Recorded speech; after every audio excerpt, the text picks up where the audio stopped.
But I want to say hello to the lovely Supplied family and Happy New Year to everyone.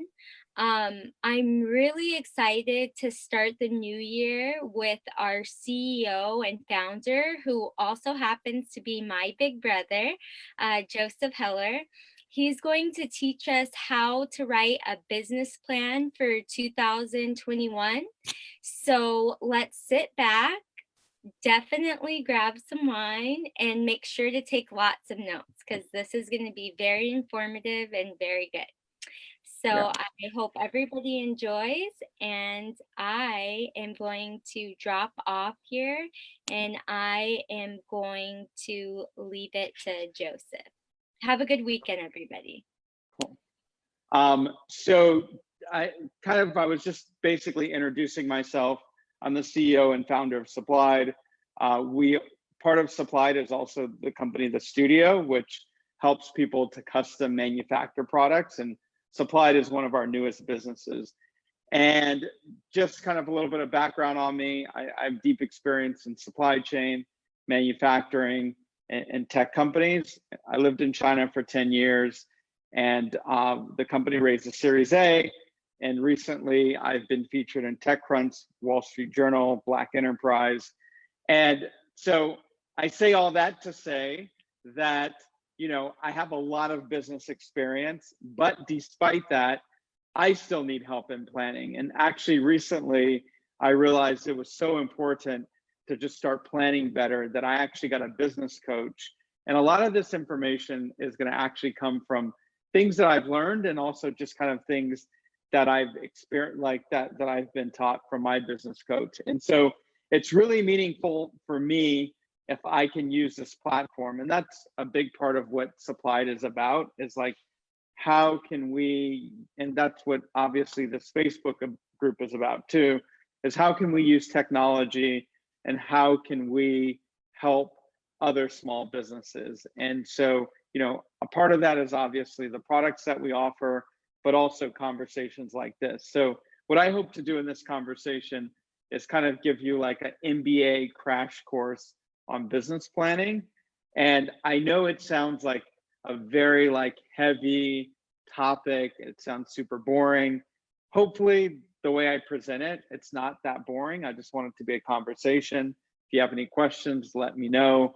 And, if you find this useful, also let me know, because I'd love to do more of these. And if it's not useful, also let me know, and let me know how it can be more useful. So I really want it to be done in a way that it's fun, because I do think planning can be fun. And I think a lot of people kind of procrastinate on planning because they think it's not fun. They think it's going to be super time consuming, but it actually does not need to be as heavy as it sounds. And so the way I kind of think about it is, and I think entrepreneurs need to have this balance, is I used to be not a planner at all, and I would just kind of just go with my gut.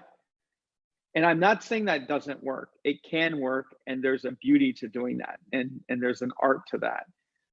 But you also do need to plan. And so, but you can also plan too much. So I think it's finding that right balance. I've seen some people that they plan,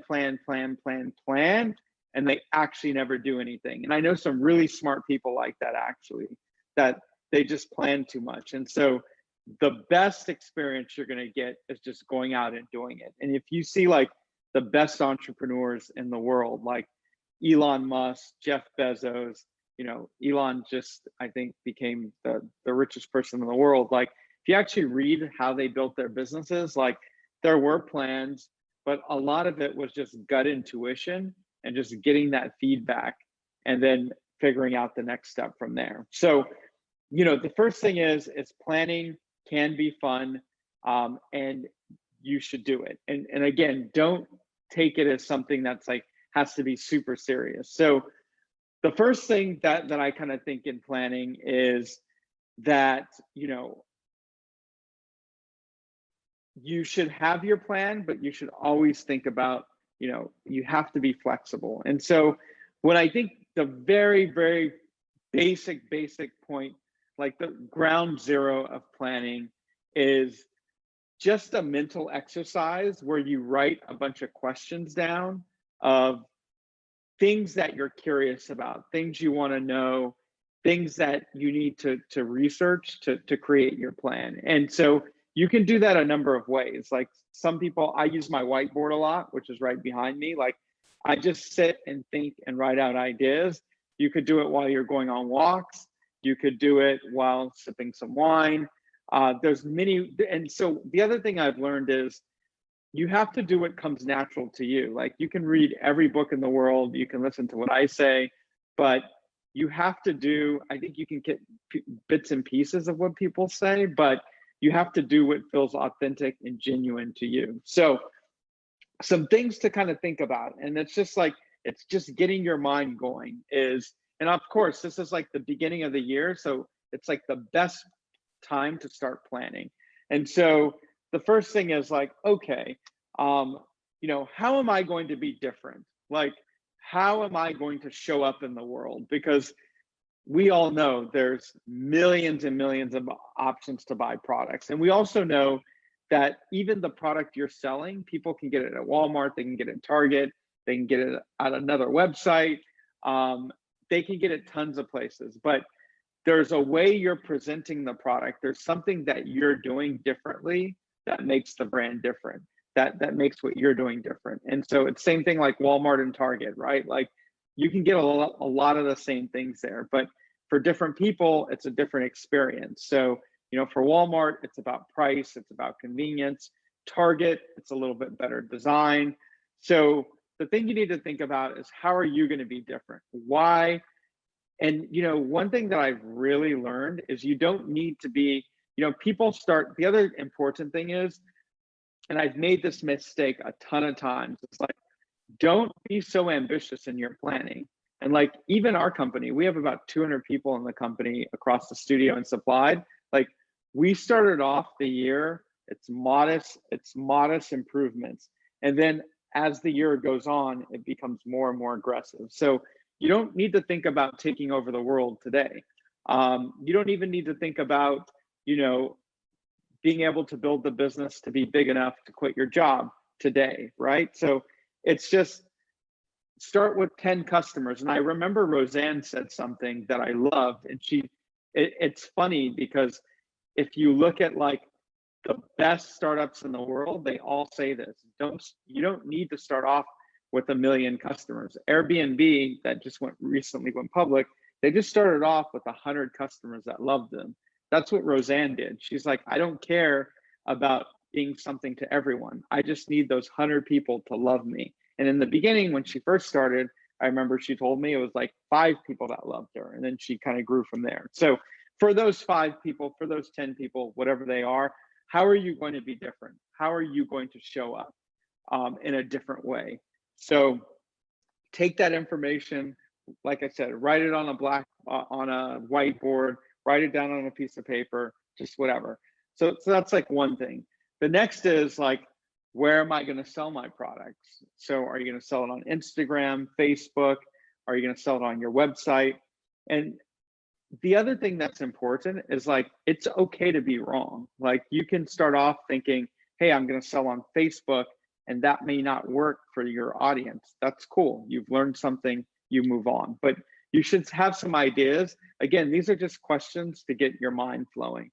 The other thing that's important is you should give yourself a set time to start your planning and complete your planning. That's like one thing I've really learned is like, if something's important, you schedule it, right? So, if you going to work every day, it's scheduled, so you do it every day. Taking your kids to school, it's scheduled, so you do it every day. Same thing with this type of stuff. You got to schedule it, because if you don't schedule it, then you're basically saying it's not important. And so the other thing that's important about scheduling, it helps you realize like how little time you actually have. And so it makes you be very efficient about like, so if I told you just plan, that's open-ended. So you might wait until July and you might still be planning.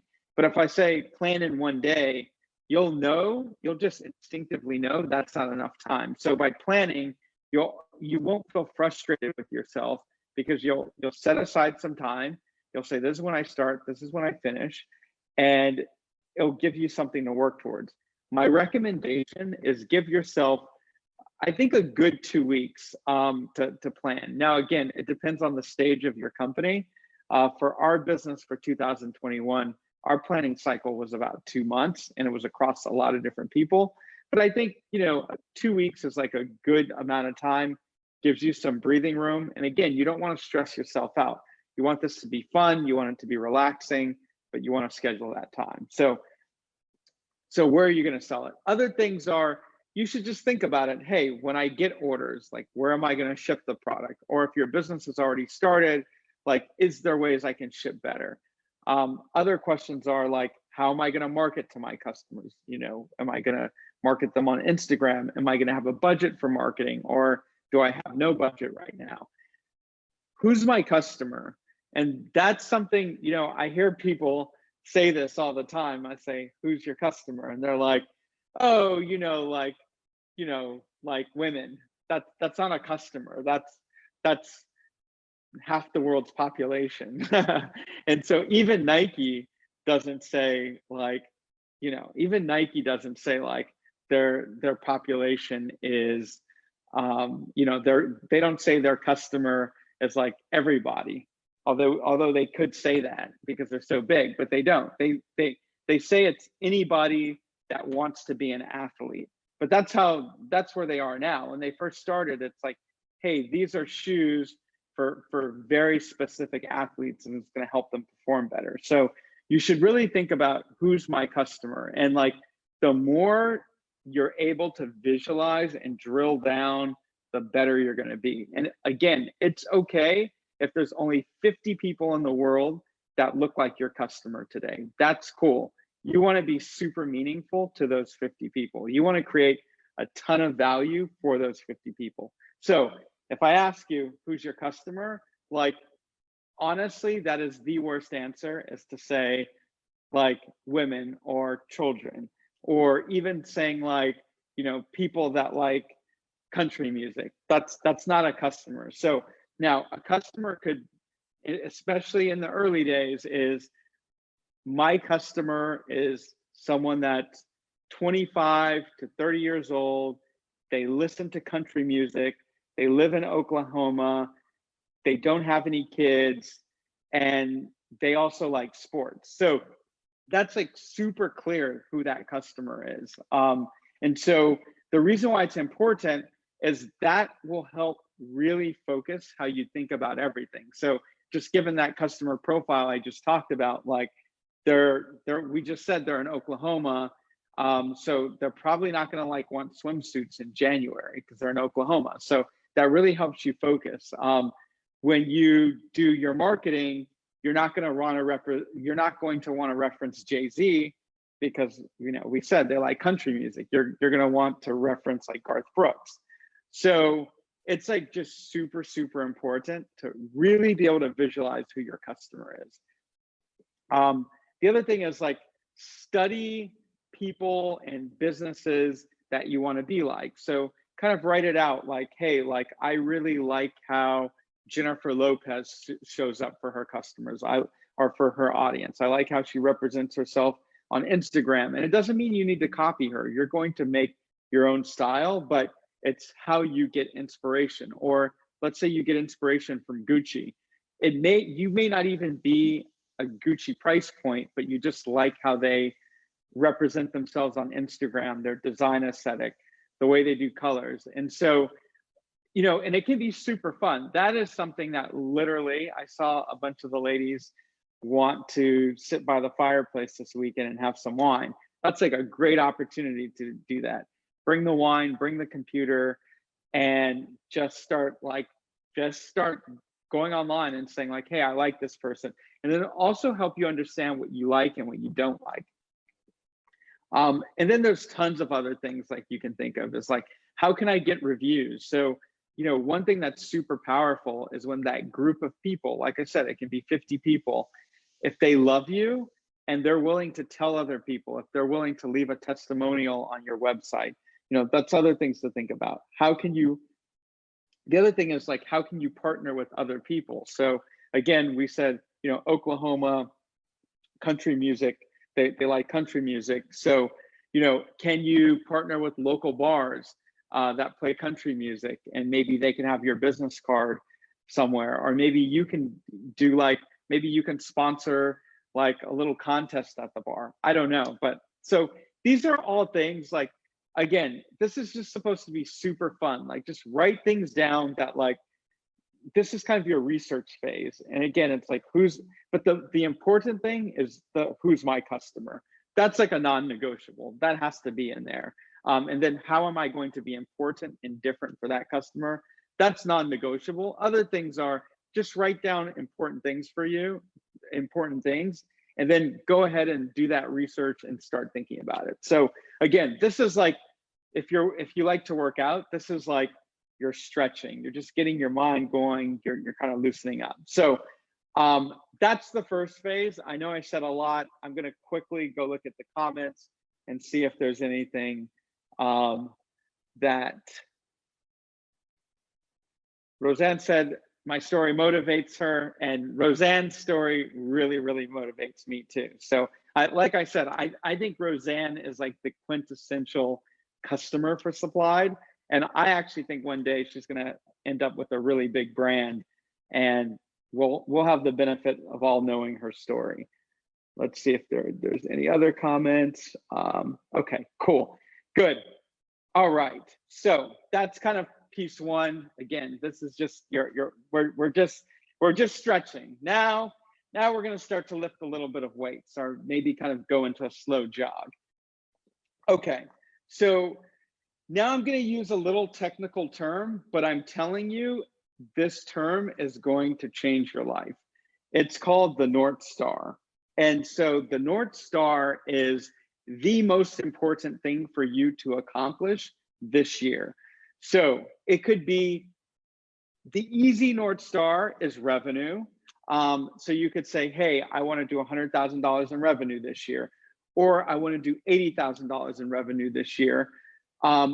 Or it could be something like, I think when you're first starting out, that's a nice, easy North Star, but there's tons of different, and as the company gets bigger, you have to think about like marketing costs. So like, for example, that's cool if you get $100,000 in revenue, but if you spent $200,000 on marketing, that's not good, right? So but in the beginning, like, revenue is a very easy one, but it could also just be like, hey, I want to get 100 customers that love me so much that they're willing to place an order with me once a month. It could even be, hey, by the end of the year, I want 20 customers that love me so much, they place an order once a month. So North Stars can be different flavors, but the important thing about a North Star is it has to be the most important thing for you to accomplish that year. And the reason why you do this is it helps you it really, really helps you to focus on one thing, and then everything else you do should be lined up to that. So again, one option is $100,000 in revenue. Another option could be profit. So profit's a good one because it's a little bit more complicated and it keeps you honest. So, for some people, it's like, hey, look, I just need to make $100,000 in revenue. I don't really care how I get there because I trust myself and I'm not going to spend $200,000 on marketing. But another one might be like, hey, I need to do $50,000 in profit this year because I know if I can do that, then I can quit my part-time job and I can make this full-time and not do anything else. So that's a very personal thing. Easy ones are revenue and profit, but and happy, like, at any point. So like on the Facebook group, if people like ever want to like ask questions later and say, hey, like, I'm thinking about this as being my North Star, I'll definitely answer that. And so part of this is, if this goes well and you guys think this is valuable, like, I also want to think about this as an ongoing conversation. So, people can ask questions in the future. Even if you want me to quickly look over your plan, like, happy to do those type of things. So, okay. So that's your North Star. Think very deeply about that, because once you have your North Star, that is going to be that's going to be like everything's going to roll up into that North Star. Now, another technical term, again, I know these terms like sound intimidating, but trust me, it's not. And everybody can do this. That's the beauty of this. So next thing is your KPIs. So you've set your North Star, now set your KPIs. And so KPIs are like other metrics for how you're going to get there. So let's say the North Star is $100,000 in revenue. So you know, hey, by the end of the year, I need 5,000 customers to spend, what is that? Let me do the math. I think it's $200, or is that?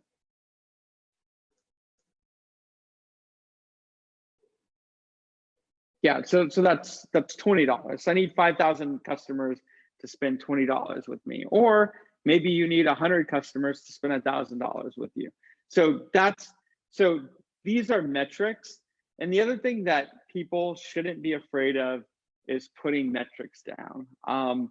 So a metric would be, I need five. So one KPI is I need 5,000 customers. KPI number two is I need $20 in sale. I need my average order value to be $20. And then maybe another one is like, I'm only going to spend $5,000 this year on marketing. And another KPI could be like, hey, look, like I still want to spend time with my family. So I'm going to do all of this, and I'm not going to work more than 80 hours a week, for example. So these are just, again, your North Star is the most important thing. We're saying that's going to be $100,000 in revenue. And then beneath that are my KPIs. And that's $5,000, 5,000 customers. They each spend $20. And then I'm going to spend no more than $5,000 this year on marketing. And I'm only going to spend 80 hours a week doing all of this. And so you should only have 3 to 5 KPIs. More than 5, it gets too confusing. So again, write this all down, and you will be shocked once you write this down how much clarity you'll have. So first we did our thought process, where we just thought about different things, our customer, who we want to be.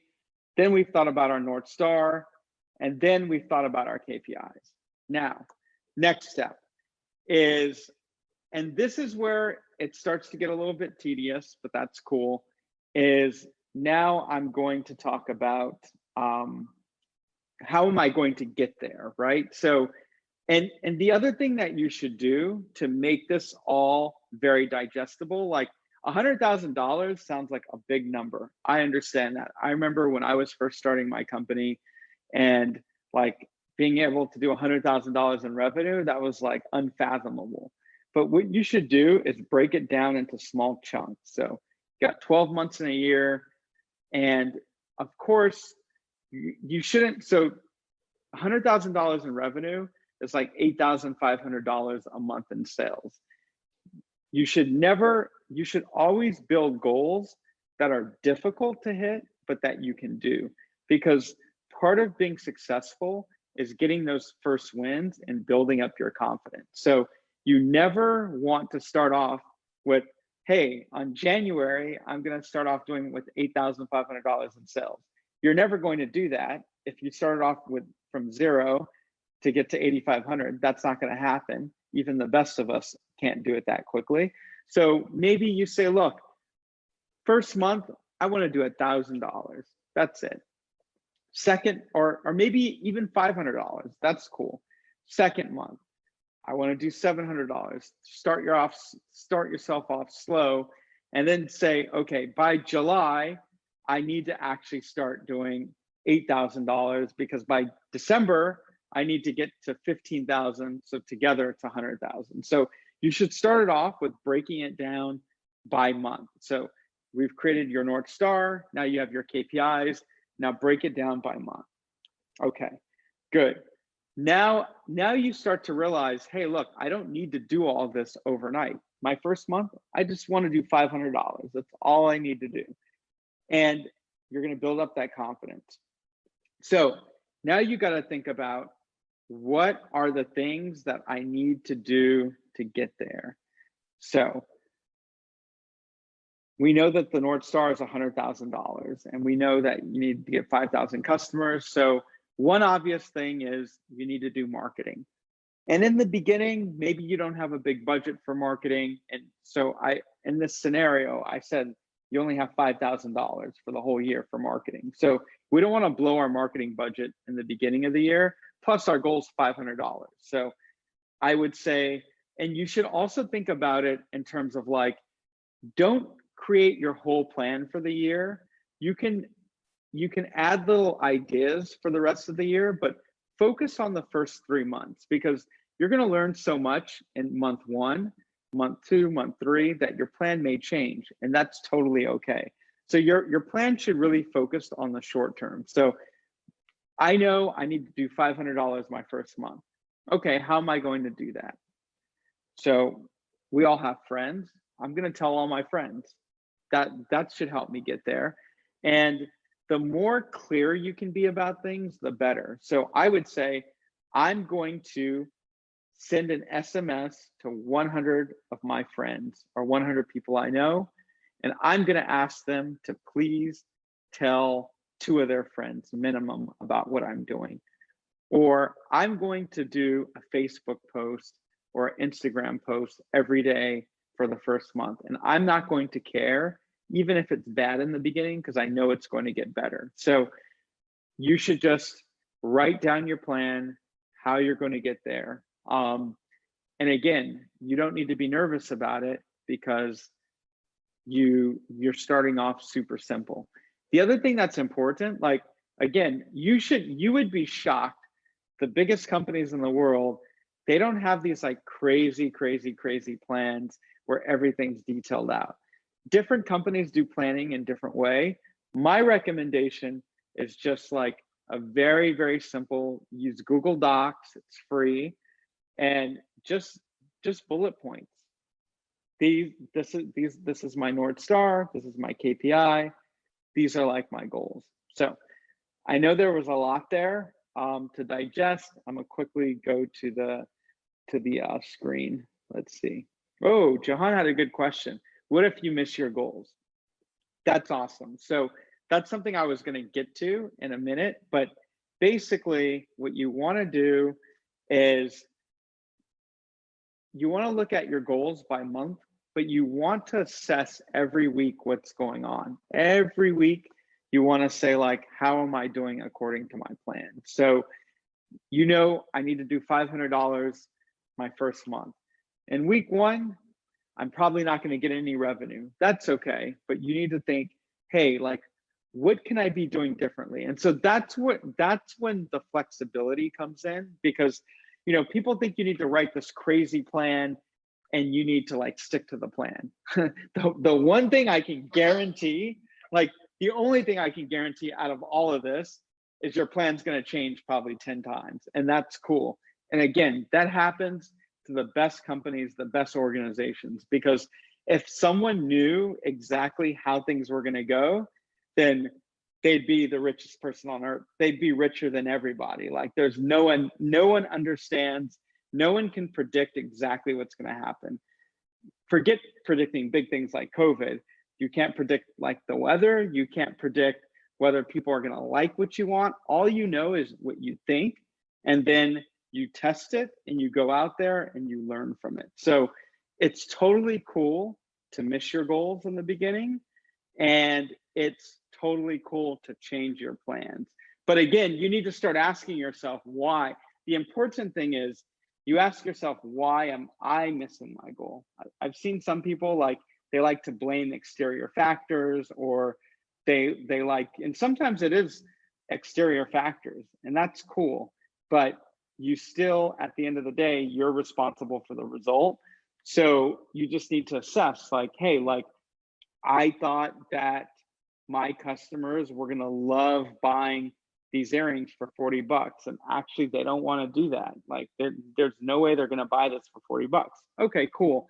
So then maybe you need to sell them in sets of 3, and then maybe you can sell them for 40 bucks. Or maybe you have to sell them in sets of 6, but people will buy them for 80 bucks. I don't know, but it's totally okay to miss your numbers, and be generous with yourself and not hard on yourself. But you still need to ask yourself, why is this happening and how can I do better? So, and going back to that theme of scheduling everything, you really, really should schedule. I said, you need to assess every week what's going on, schedule that. So that's just one thing I've learned. If it's important, you have to schedule it. So maybe you schedule it for the whole day. You think about it, or maybe you don't have that much time, and that's fine. So you're saying, okay, every Tuesday from 6 p.m. to 9 p.m., I'm going to be free. I'm going to have other family members, help me out, with the dishes or the kids, and that's going to be my me time for 3 hours, and I'm going to just sit and reflect.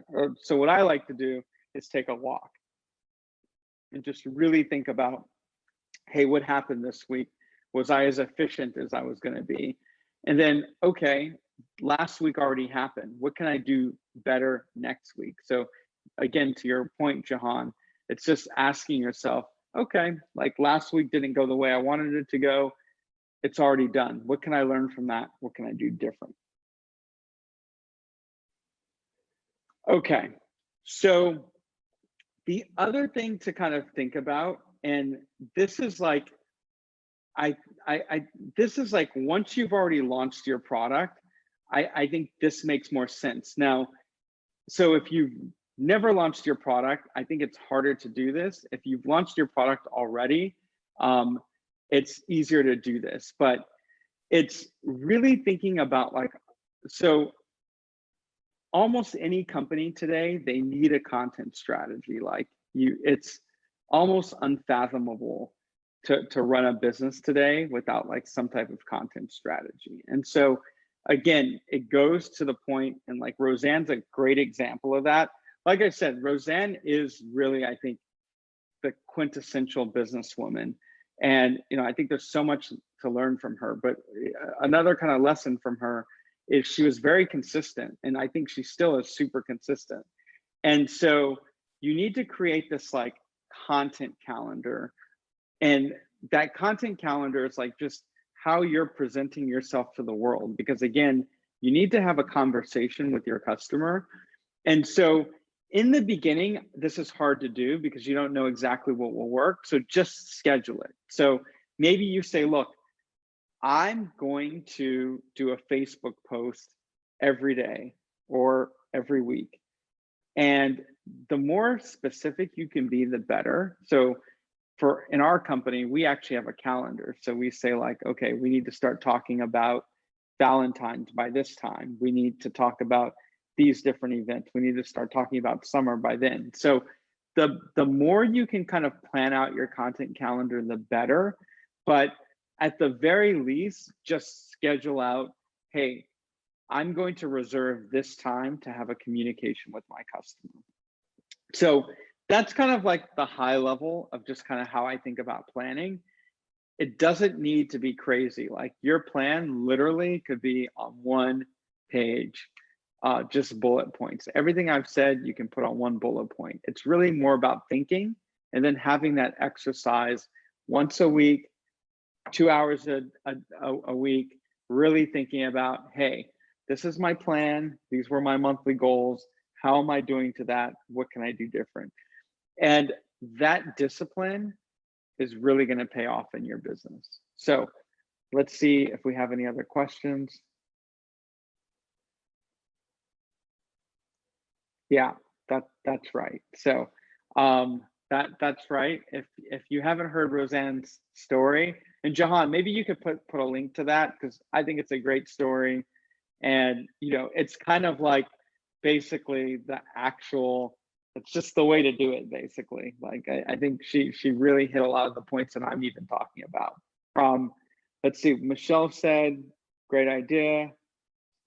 Yeah, exactly, Michelle. So I've learned this.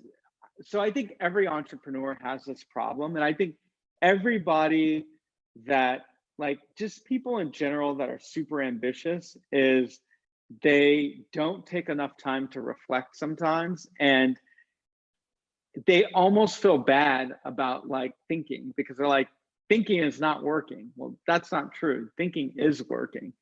And so really taking that time to just reflect on what's happened is super, super, super valuable. And I can't stress that enough. And it took me a while to actually learn that, but you'll see that if you're just working all the time, there's a time to work all the time. Sometimes you just have to. But there's also a time to sit and reflect. And what I've also noticed, it's, I've done this before. It's like, I just worked and worked and worked, and I was going in the wrong direction. And that's actually worse than doing nothing. So I schedule, so just so you guys know, Wednesday is like my kind of thinking day.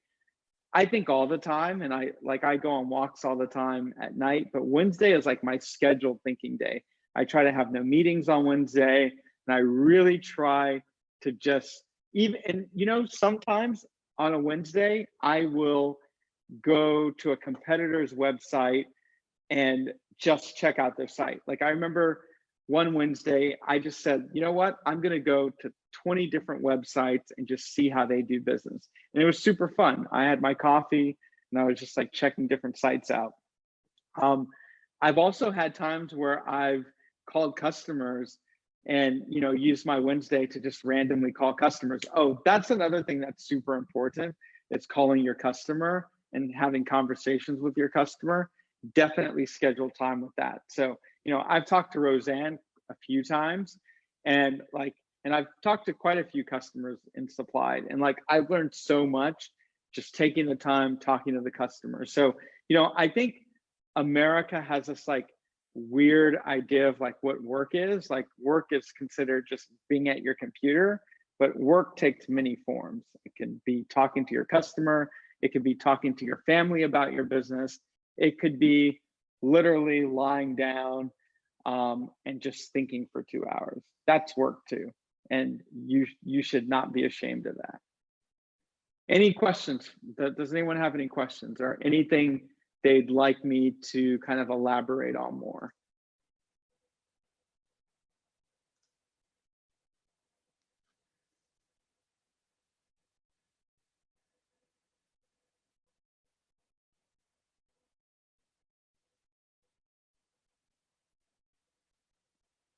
Cool. Any questions, anything anyone wants to talk about? I guess I'm curious, has anybody in the group done any type of planning for 2021?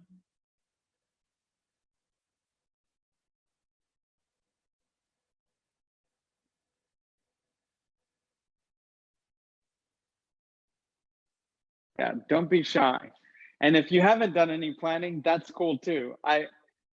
There are many times where I did not plan.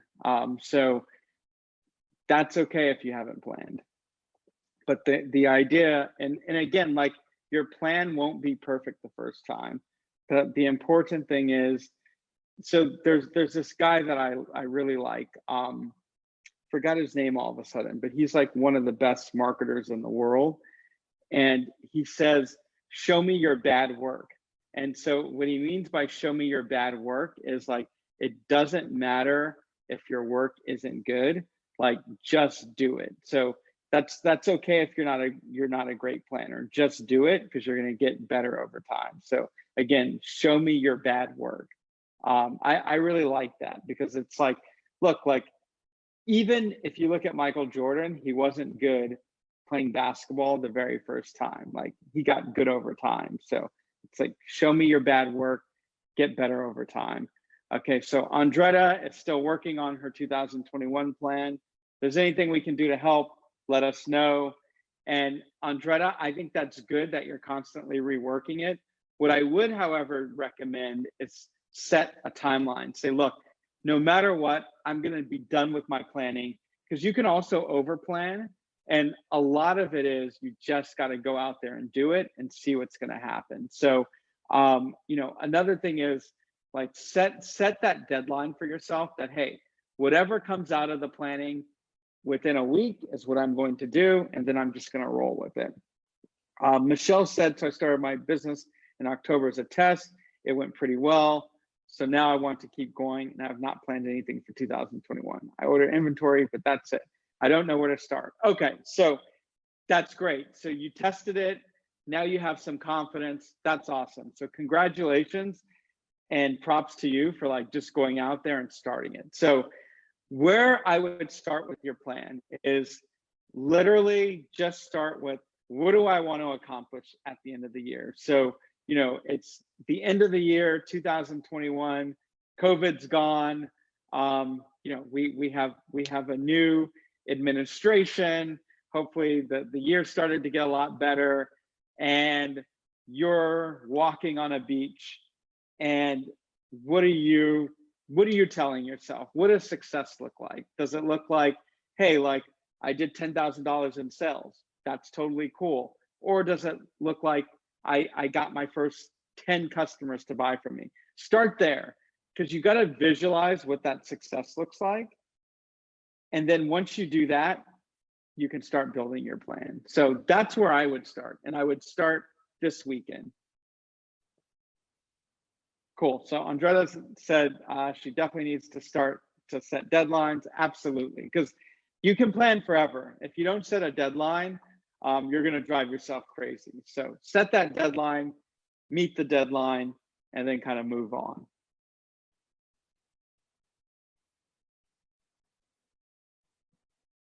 Yeah. Great point, Marie. Awesome. Yep. Roseanne is totally right about that. So that's like, that's totally right, Roseanne. It's like figuring out your why. And that's so emotional. You don't even need to plan that. But the reason why Roseanne says figure out your why, and again, listen to her interview with me and you'll see what her why was. But the reason why you have to have your why is because being an entrepreneur is really, really, really, really hard.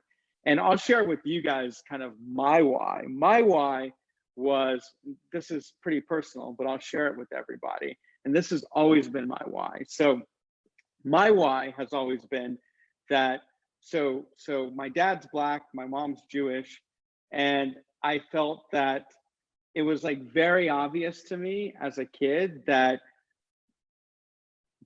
my Jewish family, they were just a lot more successful. And just everywhere I looked, like, and I went to like a mainly white private school, and everybody was successful, and you could just see they lived happier lives. And so my why was like, and I could see people look down on me because of my race. And my why has always been, I want to prove to the world that no matter who you are, you can compete with anybody. And so that's always been my why. And that's also really one of my big whys for Supplied, and why I really like this business, is because I see that all of our customers, they have something that they want to prove in their life, and we're able to enable them to do that. So, you know, that's my big why. That's why, like, when entrepreneurs need help from me, I'm always happy to help them out.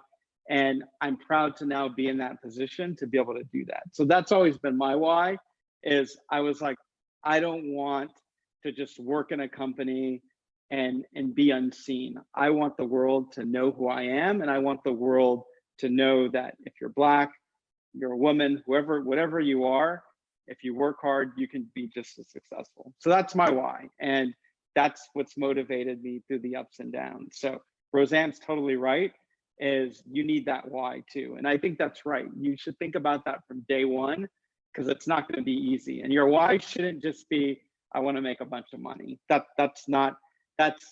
why is not going to carry you. But if you're like, hey, I want to make money for my family, that why will carry you.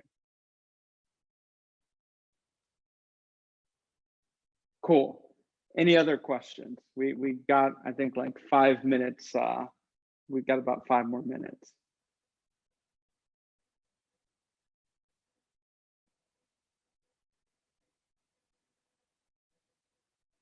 So I guess kind of one last question is, so let's kind of think about North Stars. What is it that some people want to accomplish?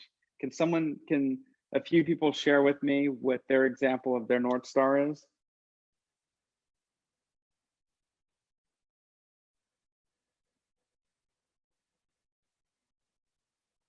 Don't be shy. Someone come up with their North Star.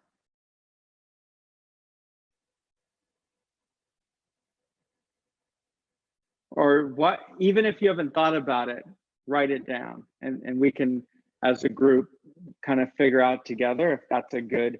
Okay, good. Andretta, thank you for being brave. So steady customers, I think that's cool. So one thing I've learned about North Star, so there's this like famous saying, and I like it, is you can't improve what you can't measure. So I love it. I think in steady customers is super smart, because that's like a lot of times.